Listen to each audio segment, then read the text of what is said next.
Education, energy, healthcare, and jobs.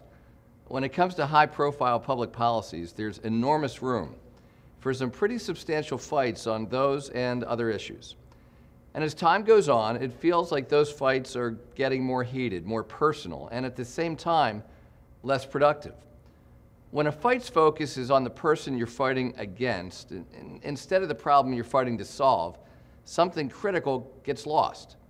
When you're working against somebody instead of working toward something meaningful, the work can lose its purpose.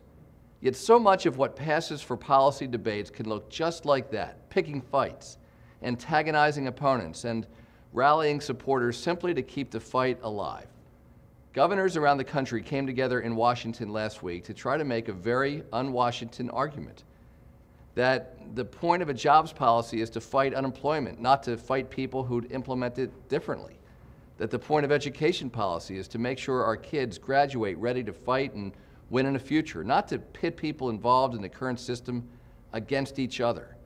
That the point of healthcare policy is to fight against the catastrophic costs that come when coverage isn't accessible or reliable. Now, it was by no means a perfect meeting. At the edges of most common ground, there's almost always disputed territory.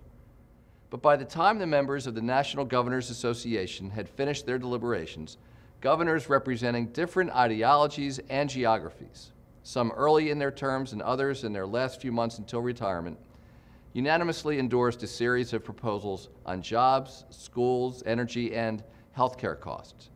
These are problems we need to keep tackling together instead of tackling each other in an effort to keep Delaware and the nation moving forward.